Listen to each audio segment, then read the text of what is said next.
হযরত আলী কাঁদে, নড়ে, চোখ খোলে না। সবাই বলে অন্ধ ছেলে, কানা ছেলে হয়েছে। হযরত আলী রাদিয়াল্লাহু তাআলা আনহু চোখ দুটো খুলে দেখেন আল্লাহ নবী সাল্লাল্লাহু আলাইহি ওয়াসাল্লাম সামনে চলে গেলেন। কাছে দেখি দাঁড়িয়ে গে আল্লাহ নবী একটু লালা শরীফ দুটো চোখে লাগিয়ে দেন, দুটো চোখে পড়িয়ে দেন। আল্লাহ পাকের হুকুমে হযরত আলী রাদিয়াল্লাহু তাআলা আনহু চোখ দুটো খুলে দেখেছিলেন। সর্বপ্রথম আল্লাহ নবী নূরে চাঁদ মুখটা দেখলেন। জোরে বলুন সুবহান, আর একটু জোরে বলুন সুবহান। সবার আগে নবীর চেহারা শরীফ দেখেছেন হযরত মাওলা আলী মুর্তদা রাদিয়াল্লাহু তাআলা। আল্লাহর রাসূল হজ্জাতুল ফিদা থেকে ফিরতে গিয়ে গাদিরে কুমে দাঁড়িয়ে বলেছিলেন মান কুনতু লাহু মাওলা ফাআলিউল মাওলা। যে ব্যক্তি আমি নবী আমাকে তার মাওলা মনে করে সেজন্য আমার আলীকেও তার মাওলা মনে করে নেয়। বলুন না সুবহানাল্লাহ। মানে যার জন্য আমি নবী মাওলা তার জন্য আমার আলীও মাওলা। বলুন না সুবহানাল্লাহ। নবী পাক সাল্লাল্লাহু আলাইহি সাল্লাম ওনাকে ছোটবেলায় চাচার কাছ থেকে আবি তালিবের কাছ থেকে নিয়েছিলেন। নবী পাক সাথেই রাখতেন। যিনি বাচ্চাদের মধ্যে মানে অল্প বয়সে সবার আগে মুসলমান হয়েছেন। কোন বর্ণনায় 7, কোন বর্ণনায় 9 বছর বয়সে সরকারে দু আলমে নূরের হাতটা ধরে প্রকাশ্য ঈমানের কালিমা পড়েছিলেন। বলুন না সুবহানাল্লাহ। হযরত আলী রাদিয়াল্লাহু তাআলা ধীরে ধীরে বড় হলেন, ধীরে ধীরে বড় হলেন। সাহাবারা প্রায় বলতেন যাও না নবীকে বলো না নবীর মেয়েকে তুমি বিয়ে করবে।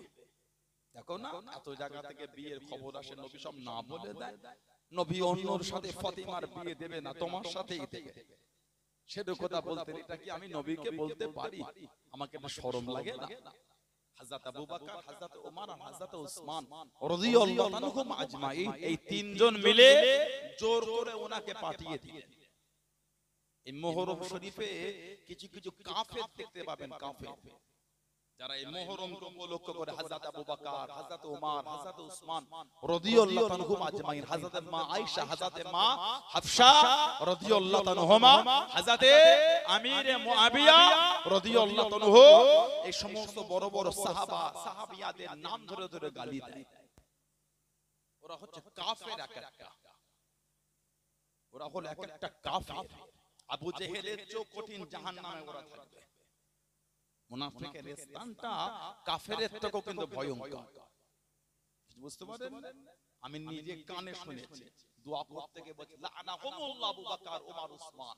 নাউজুবিল্লাহ বলে দোয়া করছে, বলছে আল্লাহ পাক যেন আবু বকর সিদ্দিকের উপর লানাত দেয়, ওমর ফারুকের উপর লানাত দেয়, উসমান গনির উপর লানাত দেয়। বলো আস্তাগফিরুল্লাহ। লাআনাহুমুল্লাহ আয়েশা, হাফসা। বলে নাউজুবিল্লাহ। এই কাফের কোন বলে মা আয়েশার উপর লানাত, মা হাফসা রাদিয়াল্লাহু আনহুম আজমাইন ইনাদের উপর লানাত। এই কাফেরগুলো নাম ধরে ধরে বলে রাসূলের সাহাবাদের উপর লানাত দেয়। তারা তো মুমিন হতে পারে না। আমাদের শরীরের প্রত্যেকটা রক্ত রাসূলুল্লাহর কদমে, সাহাবাদের কদমে, আহলে বায়াতের কদমে কুরবান। জোরে বলো। নাম ধরে ধরে গালি দিচ্ছে। আমার ভাইয়েরা, বাপজানেরা, মুহররমের এই কারবালার ঘটনা কিন্তু কঠিন। অনেক অনেক ঘটনা বলতে গিয়ে পা স্লিপ করে যায়। সাহাবাদের গালি দিয়ে দেয় অনেকে। আমিরে মুআবিয়া হুজুরকে অনেকে তো কাফের বলছে। কথা বুঝতে পারছেন? আমিরে মুআবিয়া হুজুরকে অনেকে লানাত দেয়। আমি জানি হযরত আলী আর হযরত আমিরে মুআবিয়া রাদিয়াল্লাহু আনহুমা ইনাদের দুজনের মধ্যে যুদ্ধ হয়েছে। একে অপরের বিরোধী হয়ে দাঁড়িয়েছে। হযরত মা আয়েশা আর হযরত আলী রাদিয়াল্লাহু আনহুমা ইনাদের দুজনের মধ্যে যুদ্ধ হয়ে জঙ্গে জামাল হয়েছে। আমি জানি আপনি মা আয়েশাকে গালি দিতে পারবেন? আল্লাহর রাসূল বলছেন আমার আয়েশাকে বিয়ে করার জন্য স্বয়ং আল্লাহ পাক তিনি নিজে আমাকে বলে পাঠিয়েছেন। জোরে বলবেন না রাদিয়াল্লাহু তাআলা আনহা। সেই মা আয়েশাকে আপনি গালি দিতে পারবেন? কিন্তু হযরত আলীর সাথে যুদ্ধ হয়েছে। হযরত আলী একদিকে, মা আয়েশা একদিকে। ভুল বুঝাবুঝি হয়েছে ওনাদের জন্য আল্লাহর রাসূল যথেষ্ট। আমি আপনি বিচার করার কে? সাহাবাদের জন্য আল্লাহ আল্লাহর রাসূল যথেষ্ট, আমি আপনি ওনাদের বিচার করব কি করে? হযরত আলী আর হযরত আমির মুআবিয়া রাদিয়াল্লাহু তাআলাহুমা ওনাদের ভুল বুঝাবুঝি, ওনাদের জন্য আল্লাহ আল্লাহর রাসূল যথেষ্ট। না না, আমি হযরত আমির মুআবিয়া হুজুরকে হযরত আলী হুজুরের আসনে বসাচ্ছি না। হযরত আলী রাদিয়াল্লাহু তাআলা ওনার শান অনেক আলা, তা বলে এই নয় আপনি আমিরে মুআবিয়া হুজুরকে গালি দিয়ে দিবেন। এজিদকে কি বলবেন না বলবেন না আপনাদের ব্যাপার। অনেক ইমাম এজিদকে কাফের বলেছে, আমাদের ইমাম চুপ করে গেছে। অনেক ইমাম এজিদকে কাফের বলেছে, আমাদের ইমাম চুপ। আপনি এজিদকে কি, এটা আপনার ব্যাপার। এজিদকে আমাদের মাথা মাথা নয়, কিন্তু আমিরে মুআবিয়া হুজুরের জায়গায় নাউজুবিল্লাহ যাররা পরিমাণ বিয়াদবি চলবে না। উনি আমার রাসূলের সাহাবী ছিলেন। জোরে বলো, বললেন আলহামদুলিল্লাহ। আবার ইদানিং কিছু কিছু চলে এসেছে, আবার বলে ইয়াজিদ রাদিয়াল্লাহু, এটা একটা ফিতনা। ইয়াজিদের জন্য ওদের জান পুরো হু হু করে জ্বলছে। আমরা দোয়া চাই যেন কিয়ামতে হাসরটা তোমাদের ইয়াজিদের সাথেই হয়। আমাদের কিয়ামতের হাসর ইয়াজিদের কাতারে আমরা আশা করি না, আমরা আশা ইমাম হাসান হোসেনের কাতারে উঠব। বলুন ইনশাআল্লাহ, বলেন আল্লাহুম্মা আমিন। যদি বলেন আল্লাহুম্মা আমিন। আমরা দোয়া চাই ইয়াজিদের জন্য এত দরদ, কিয়ামতে যেন তোমরা যেন ইয়াজিদের কাতারে দাঁড়াও, সেদিন বুঝো কোন দিকে কি হচ্ছে। আমরা ইয়াজিদের কাতারে দাঁড়াতে ইচ্ছুক নয়, আমরা হলাম নবী রাহলে বাইত, নবী সাহাবাদের কাতারে দাঁড়াতে ইচ্ছুক। বলুন আলহামদুলিল্লাহ, বলেন আল্লাহুম্মা আমিন। হযরত শেরে খোদা আলী রাদিয়াল্লাহু তাআলা প্রায় সাহাবারা বলে, এই তিনজন সাহাবা ওনাকে জোর করে নবীর কাছে পাঠালেন। কেন? নবীর মেয়েকে বিয়ে করবে। সরকারে দো আলমের সামনে এসে সালাম দিলেন, নবী পাকের সামনে বসে লজ্জায় বলতে পারলেন না। কিছুক্ষণ পরে আমাদের নবী জিজ্ঞাসা, আলী কি মনে করে? কোনো উত্তর নাই। নবী পাক নিজেই বললেন, আমার ফাতেমাকে বিয়ে করবে? জি হুজুর। সুবহানাল্লাহ বলবেন না? আমার নবী বলে, বিয়ে যে করবে দিন মোহর কি দেবে? দিন মোহরটা হলো ফরজ, দিন মোহর হলো ফরজ।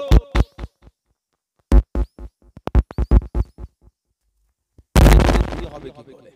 যাও হুজুর। নবী পাক বলে, কেন? ওই বদরের যুদ্ধে লোহার বল্লম পেলে, ওই লোহার বল্লম ওটা বিক্রি করে দাও। কোন বর্ণনা নবী, ওটাই আমার মেয়েকে দিয়ে দাও। আমাদের সমাজে দেখবেন 40 বছর ঘর হয়ে গেল, স্বামী স্ত্রীর ইন্তেকাল হয়ে গেলে সাদা কাফন পরে যখন খাটিয়ায় শুয়ে পড়ে, ইমাম হাফেজ মৌলভী সাহেব মাথার গোড়ায় দাঁড়িয়ে মাইয়েতের ছেলেটাকে বলে, তোর আম্মাকে বল তোর আব্বাকে যেন দিন মোহরটা মাফ করে দেয়। এটা আপনাদের সামনে কোনদিন হয়েছে? কতটা লজ্জা বলেন। 40 বছর ঘর হলো, দিন মোহর মেটে বলেন তো। 40 বছর আগে যে বিয়ে হয়েছিল, সে প্যান্ডেল ছোট্ট পাড়া হয়েছিল, সে প্যান্ডেলের টাকা কি এখনো বাকি? ওটা মিটে গেল, খানা খরচা মিটে গেল, কিন্তু দিন মোহরের টাকা মিটছে না। তাহলে শরিয়ত আমাদের কাছে মাযাক, ইসলাম আমাদের কাছে এখন মাযাক হয়ে গেছে। সত্যি তো হয়েছে। জুমার দিন মসজিদে গেলে জায়গা হচ্ছে না, আর বাজারে লটারির টিকিট পাওয়া যাচ্ছে না। সকালে বসে বিকালে শেষ, সন্ধ্যাবেলা কি রে বল, আজকে খুব বাজারে চাপ ছিল। জুমায় মসজিদে জায়গা হয় না, আর লটারির দোকানে টিকিট পাওয়া যায় না। বলে কাটলো কে? তাহলে শরিয়ত মাযাক আমাদের কাছে, নবী পাকের ওই নিষেধটা আমাদের কাছে এখন হাস্যকর হয়ে গেছে। বলেন ঠিক না ভুল বলছি? জুমায় মসজিদে জায়গা হয় না, আর বাজারে মদের দোকানে গেলে মদ পাওয়া যাচ্ছে না। কি রে বলে, চাচ্চু বাজকে কুরবানির সময় বুঝতে পারিস টাটকা গরু জবাই করেছে। আমি আপনাদের হাসাতে আসি না, কিন্তু এটা কিন্তু মাযাকের জায়গা না, এটা হলো কাঁদার জায়গা। ভাবছেন সানাউল্লাহ সিদ্দিকী বলে বলে সে কথা করছে না, লা হাওলা ওয়ালা কুওয়াতা ইল্লা বিল্লাহ। সানাউল্লাহ সিদ্দিকী আপনাদের হাসাতে আসে, ভেবে দেখেন তো ঠিক বলছি না ভুল বলছি? শরিয়ত মাযাক আমাদের কাছে। আরেকটা মাযাক হইতে কি জানেন? আকিকা। 20 বছর হয়েছে আকিকা হয়নি। 20 বছর হলো আকিকা হয়নি। পেটে বাচ্চা এলে স্বামী স্ত্রী যুক্তি করে 40-50 হাজার টাকা আলাদা বেঁধে সাইড করে দেয়, এটা রেখে দাও, কখন যে কি হয়। সেজারের টাকা আলাদা হয়েছে, কই আকিকার টাকাটা আলাদা হলো না তো? নিশ্চয় আকিকার গুরুত্ব কম। যদি আকিকার গুরুত্ব হতো 10,000 রেখে দিতেন, যদি ছেলে হতো 2টো খাসি কিনতেন, যদি মেয়ে হতো 1টা খাসি কিনে আকিকা দিতেন। সিজারের টাকা আলাদা হয়েছে, হাকিকাতটা আলাদা হলো না কেন? আল্লাহর রাসূল বলেছেন সাল্লাল্লাহু আলাইহি ওয়াসাল্লাম, হয় জন্মে 7 দিন, না হলে 14 দিন, না হলে 21 দিন বাচ্চার পক্ষ থেকে আকিকা করে দাও। ছেলে হলে 2টো খাসি, মেয়ে হলে 1টা খাসি। আর মাথাটা মুড়িয়ে যেদিন আকিকা করে সেদিন নেড়া করে ওই চুল ওজন করে ওই পরিমাণ রূপো, ওই রূপোর টাকাটা গরিবের মধ্যে বন্টন করে দেয়। এটা হলো হুকুম শরীয়তে। 20 বছর হয়েছে আকিকা হয়নি, কিন্তু সিজারের টাকা ঠিক জড়ো হয়ে যাচ্ছে। বললে বলে সংসারের অবস্থা, ব্যবসা খারাপ রে, দেবো কোন আকিকা পরে, সিজারের টাকা এলো কোথা থেকে? বলেন ঠিক বলছে না ভুল বলছে? সিজারের টাকা জোগাড় করছেন, আকিকার টাকা জোগাড় করছেন। কিন্তু আমাদের নবী বলেছেন এই 3 দিনের মধ্যে কোন একদিন দিয়ে দাও। আমি এটা বলতে চাইছি না 3 দিন ওভার হলে আকিকা হবে না, কিন্তু 3 দিনের মধ্যে কোন একদিন দেওয়াটা হলো উত্তম। সুবহানাল্লাহ। আর জোরে বলা গেল না, 7,000 টাকাতে ছেলে কোনো বড় ড্রেস কিনে এখন বিয়ে করতে যায়, একবার পড়বে। আর দিনমোহরের কথা বললে বলে দাও না 2,500 টাকা পেয়ে, পাশ থেকে দুলা ভাইটা কি ফুপাটা খালুটা বন্ধুটা বলে দিল। ইমাম বা উকিল যখন বলে কত লিখবো গো, দাও না 2,500 টাকা লিখে। ভিক্ষা দিলেন নাকি? এই জামাটা পরে বিয়ে করতে গেলে ওটার দাম 7,000 টাকা, একবার পড়বে। আর যাকে এলে সারা জীবন ঘর করবে ওর দিনমোহর হলো 2,500 টাকা, তাও আবার 10 বছর বাকি। কথা বলে না? বিয়ের আগের রাতে ছেলেটা সেলুনে গেলে যদি সেলুনওয়ালা জানতে পেরেছে কালকে বিয়ে, বিলটা 2,000 এর নিচে হয় না। বলেন ঠিক বলছে না ভুল বলছে? সেলুনে চুল কাটতে গেলে 2,000 টাকা দিলেন, যাকে ঘর করবেন তার দিনমোহর হলো 2,500 টাকা। এগুলো মজাক হচ্ছে। বর্তমান যতই গরিব হোক 2.5 লাখের নিচে বিয়ে হয় না। এক ভরি সোনার দাম 1,05,000, কম করে হলো হাফ ভরিও তো দেয়, ঠিক না? হাফ ভরিও তো সোনা দেয় যতই গরিব হোক। বর্তমান সময়ে যতই গরিব হন 5,000 এর নিচে দেন মোহর করবে না। ধনী হলে 10,000 করেন, 20,000 করেন, 30 করেন, 50 করেন। যখন বিয়ে পড়ায় তখন দিয়ে দেন, আর না হলে দাম্পত্য জীবনের প্রথম রাত বাসর রাত্রিরে দিয়ে দেন। স্ত্রী যদি মাফ করো তো মাফ, তাছাড়া মাফের কোনো গল্প নয়। আল্লাহ পাক আমাদের এই শরীয়তের বিধানটাকে মানা তৌফিক দান করে, বলুন আমিন। জোরে বলা গেল না, শরীয়তটা মজাক না। হযরত আলী লোহার বল্লম নিয়ে বার হয়ে গেলেন। ও যুবকেরা, ও আমার মুরব্বি বাজানেরা, মায়েরা, বোনেরা, বগিরা, আল্লাহ নবী সাল্লাল্লাহু আলাইহি ওয়াসাল্লামের মেয়েকে বিয়ে করবেন। লোহার বল্লম বিক্রি করতে বার হয়ে গেলেন। 4 থেকে 5 দিরহাম দাম, 4 থেকে 5 দিরহাম দাম। হযরত উসমান রাদিয়াল্লাহু তাআলা আনহুর সঙ্গে মুলাকাত হয়ে গেল।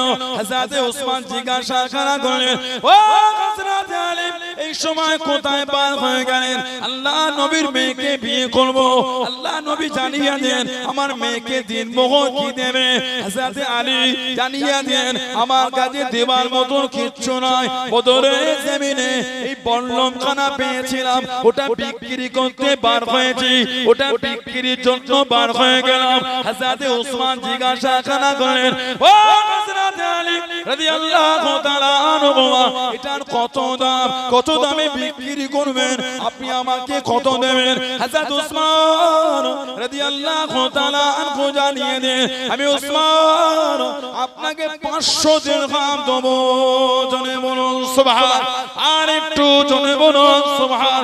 500 দিরহামে কিনে নিয়ে 500 দিরহাম দিয়ে দিয়ে কিছুক্ষণ গল্প করে যাবার আগে হযরত উসমান হযরত আলীকে ওই বল্লম কালাম হাদিয়া করে দিলেন। জনে বলুন সুবহান। 500 দিরহামে কিনেছে, 4-5 দিরহামের বল্লম।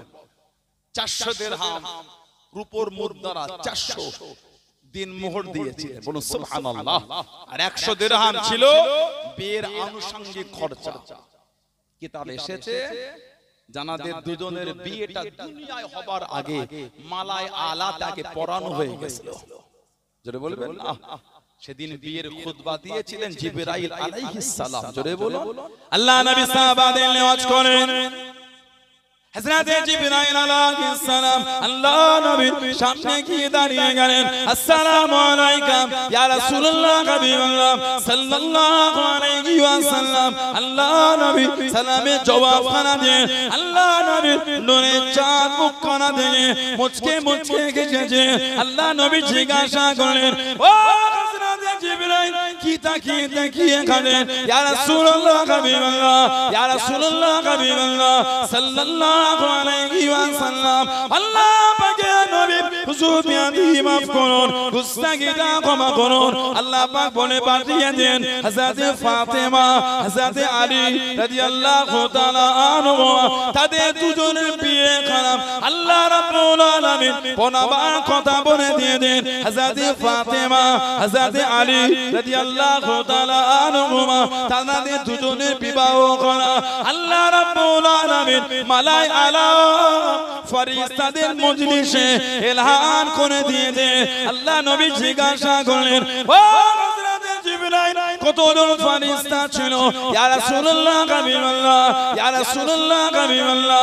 আল্লাহ পাকের নবী সাল্লাল্লাহু আলাইহি ওয়াসাল্লাম 40,000 কোন বর্ণনায় 70,000 ফেরেশতার সামনে আল্লাহ রাব্বুল আলামিন তাদের দুজনের বিয়ের খবর খারাপ এলান করে দিয়েছেন। জনে বলুন সুবহান, আর একটু জনে বলুন সুবহান। 70,000 ফেরেশতা হুজুর, এত ফেরেশতার সামনে আল্লাহ এলান করেছে। আমার নবী বলেছিলেন, ফাতেমা রাদিয়াল্লাহু তাআলা আমার খানদানের মধ্যে আমি যাকে সবথেকে বেশি ভালোবাসি তার সঙ্গে তোমার বিয়ের সংবাদ এনেছি। সুবহানাল্লাহ বললেন। বিবাহ হয়ে গেল। আল্লাহর নবী নিজে হাতে খুরমা ছিটিয়েছিলেন। বলুন সুবহানাল্লাহ। বিবাহ মজলিসে খুরমা ছিটিয়ে দেওয়াটা হলো সুন্নাত। আপনারা খুরমা দেন না, মুঠো করে ধরেন বা প্যাকেট ধরে যেটা মতো তোলে একটু হাতে করে হালকা করে ছিটিয়ে দেন। লোক বসে আছে, লোকের গায়ে গায়ে পড়ুক যেন তুলে খায়। এই কুড়িয়ে খাওয়াটা ছিটিয়ে দেওয়াটা হলো সুন্নাত। বলুন সুবহানাল্লাহ। আমার এত জোর দেন না যেন প্যান্ডেলের বাইরে চলে যায়। আস্তে করে দেন যেন লোকের কোলে কোলে পড়ে, লোক যেন তুলে তুলে খায়। ওটা হলো সুন্নাত। ওলিমা হলো কিতাবে এসেছে 3 দিন ধরে ওলিমার খাওয়ানো হয়েছে। বলুন না সুবহানাল্লাহ। হযরতে ফাতেমা আর হযরতে আলী রাদিয়াল্লাহু তাআলা দুজনের বিয়ে হয়ে গেল দ্বিতীয় হিজরিতে বিয়ে হয়েছে। কিতাবে এসেছে। ভেতরে জায়গা আছে, চেপে চেপে বসে, বাইরে ভিজার দরকার না, ভিজবেন না, একটু ছিমো জায়গায় যান। আল্লাহর হুকুম, এটা মানুষের হাতে না। তানার মার্জি মোবারক, তিনি পানি দিচ্ছেন, আলহামদুলিল্লাহ বলে। তিনি পানি দিল আলহামদুলিল্লাহ, না দিল আলহামদুলিল্লাহ। এটাই হলো মুমিনের পরিচয়। তবে আল্লাহ পাকের দরবারে দোয়া চাই, রহমানুর রহিম গফুর রহিম, ইন্নাল্লাহা আলা কুল্লি শাইইন কাদির। তিনি যেন মেহেরবানি করে আজকে আমাদের মাহফিলটাকে শেষ পর্যন্ত সুন্দরভাবে পরিচালনা করার তৌফিক দান করে। বলেন আমিন, বলেন আল্লাহুম্মা আমিন, বলেন আল্লাহুম্মা আমিন। আমার ভাইয়েরা, বাপজানেরা, ছেলেরা, যুবকেরা, মুরব্বিরা, আল্লাহ পাক হযরতে ইমামে হাসান রাদিয়াল্লাহু আনহুকে দুনিয়ায় পাঠালেন। আমার নবী প্রায় যেতেন আর বলতেন, আমি আমার মেয়ের জন্য কি কুরবানি দিতে পারি? আমি আমার মেয়ের জন্য কি কুরবানি দিতে পারি? হযরত ইমামে হাসান এলেন, আসার আগে নবী পাক বলেছিলেন, আল্লাহ পাক আওলাদ দিলে আমার বিনা অনুমতিতে কিচ্ছু করবে না। কিন্তু নবী পাক আসার আগে ওনার নারীও কাটা হয়েছিল, একটা হলদে কাপড় ওনাকে জড়ানো হয়েছিল। হাদিস শরীফে এসেছে। আমার নবী পাক সাল্লাল্লাহু আলাইহি ওয়াসাল্লাম গেলেন, গিয়ে বললেন, মেয়ের জন্য কি কুরবানি দিতে পারি? নবী পাককে বলা হলো, হুজুর আল্লাহ পাক সন্তান দিয়েছে। কই দেখি, আনা হলো। আমার নবী দেখলেন হলদে কাপড়, নবী পাক তামবি করলেন, আমাকে না বলে কেন করলেন? কিতাবে এসেছে নবী পাক এই হলদে কাপড়টা খুলে সাদা একটা কাপড় জড়িয়ে দিলেন, আর জবান মোবারক থেকে লালা শরীফ দিলেন। লালা নিয়ে ইমামে হাসান হুজুরের মুখেতে নবী পাক লালা শরীফ দিয়ে দিলেন। বলুন সুবহানাল্লাহ।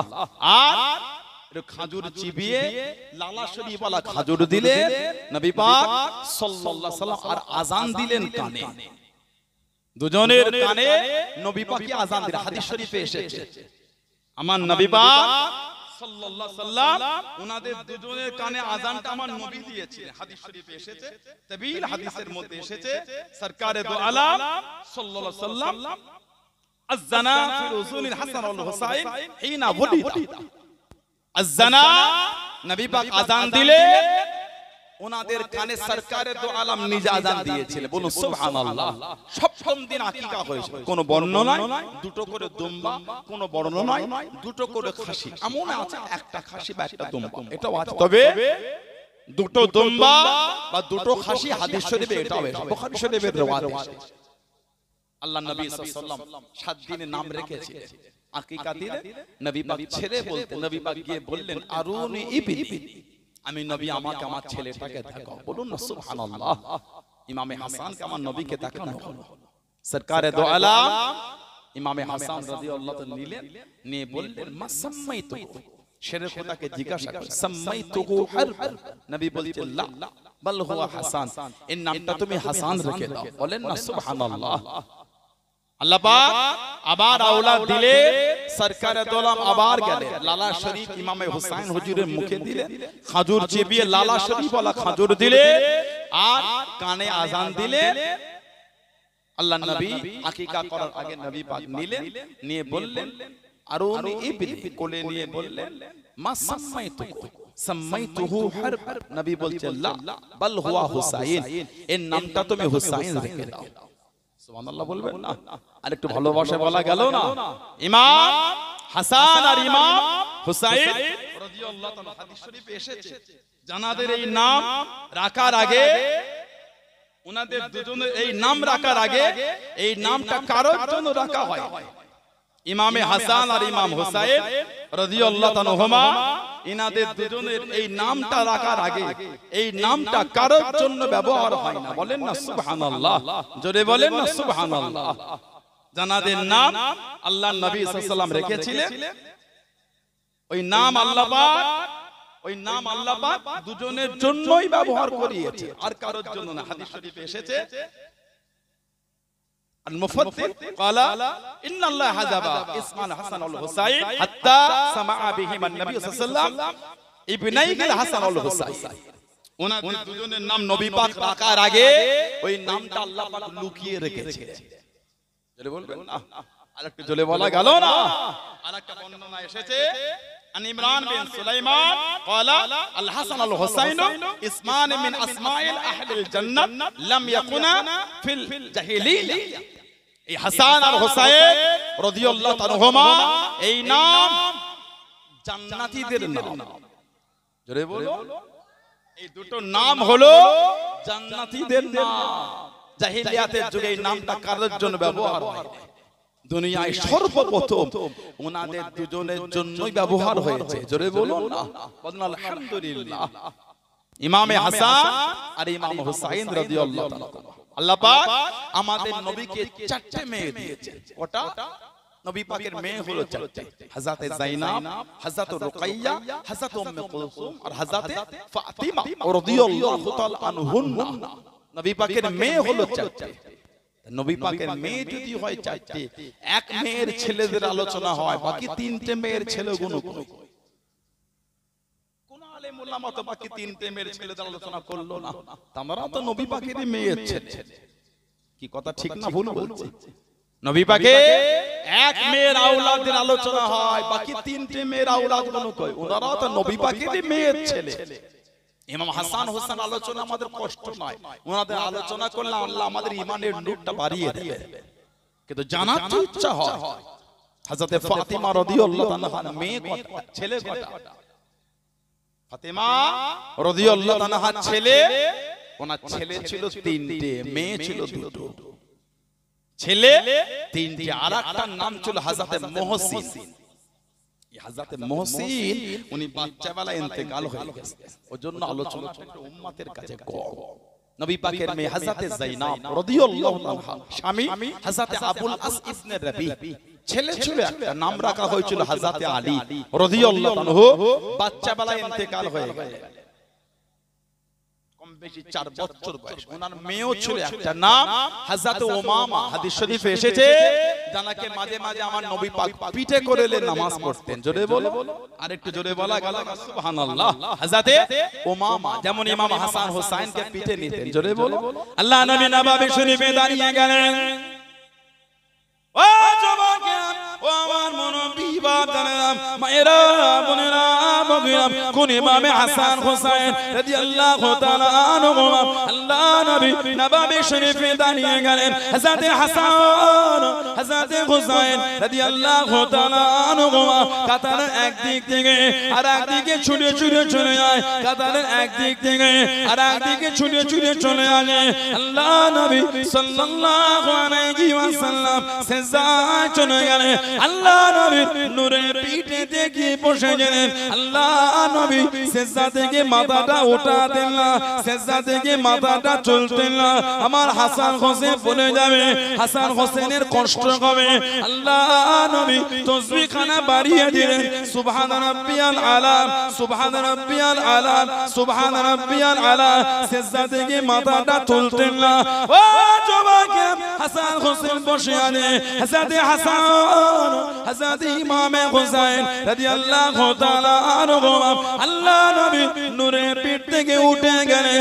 আল্লাহ নবী সেজদা থেকে মাথাটা উঠিয়ে নিলেন। আল্লাহ নবী বৈঠকে বসে থাকলেন, ওনারা গলাটা জড়িয়ে নিলেন, কোলে থেকে বসে গেলেন, কাঁধটার উপর উঠে গেলেন। আল্লাহ নবী দাঁড়িয়ে গেলেন, আল্লাহ নবীকে জড়িয়ে নিলেন। সাহাবারা নামাজ হালাতে হাতটাকে বাড়িয়ে দেন। হযরত হাসান, হযরত হুসাইন রাদিয়াল্লাহু তাআলা আনহুমাকে নামাজ হালাতে টেনে টেনে সরিয়ে নিলেন। আল্লাহ নবী নামাজ হালাতে সাহাবাদের দিকে ঘুরে গিয়ে আল্লাহ নবী ইশারা করে মানা করেন, ওদের দুজনকে টেনো না, ওদের দুজনকে সরাও না। আমার হাসান, আমার হুসাইনকে আমি নবী আমার সাথে খেলতে দাও। জনে বলুন সুবহান, আর একটু জনে বলুন সুবহান। নবী পাক নামাজ হালাতে ঘুরে গিয়ে সাহাবাদের মানা করতেন, সরাও না, ওদের দুজনকে আমার সাথে খেলতে দাও। বলুন না সুবহানাল্লাহ। এমন রওয়ায়াত আছে ঈশা 4 রাকাত ফরজ, লাস্টের রাকাত নবী পাক সিজদায় গিয়েছেন, তার উঠছেন না।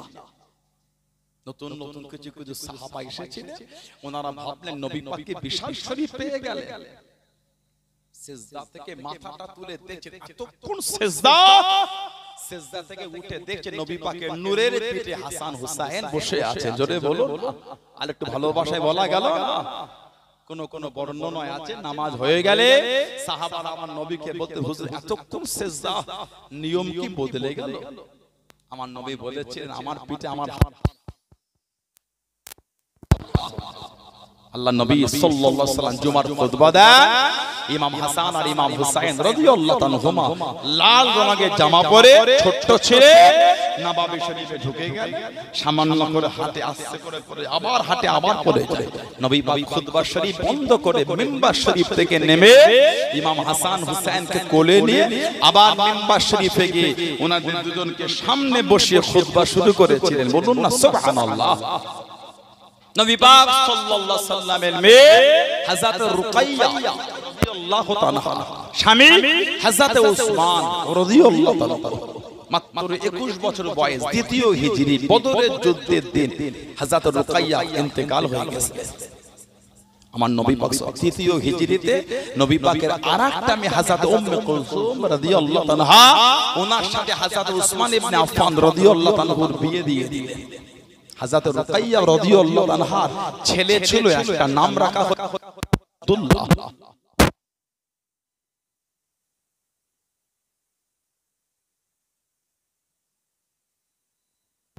বয়স নবম হিজরি ইন্তেকাল হয়ে গেল। আমার নবী বলেছিলেন আল্লাহ যদি আমাকে আরো মেয়ে দিতেন আমি নবী আমার উসমানের সাথেই তার বিয়ে দিয়ে দিতাম। বলুন না সুবহানাল্লাহ। হযরত উম্মে কুলসুম রাদিয়াল্লাহু আনহা, ওনার কোনো ছেলেও ছিল না, মেয়ে ছিল না। 4টে মেয়ের মধ্যে একজনের সন্তান ছিল না, আর 3 জনের ছিল তার ছোটবেলায় ইন্তেকাল হয়ে গেছে। আর হযরত ফাতেমা রাদিয়াল্লাহু আনহা, ওনার 3টে ছেলের মধ্যে একজন ছোটবেলায় ইন্তেকাল হলে ইমাম হাসান হুসাইনকে আল্লাহ পাক লম্বা জীবন দিয়ে দিলেন। কোন ইমাম হাসান হুসাইন রাদিয়াল্লাহু আনহু? আল্লাহ নবী সাহাবাদের নিওয়াজ করেন, ও যুবক, ও আমার মুরব্বি বাবারা, মায়েরা, বোনেরা, আল্লাহ নবী জানিয়ে দেন হযরত হুযায়ফা রাদিয়াল্লাহু তাআলা আনহু থেকে হাদিস খানা বর্ণনা হয়ে গেল।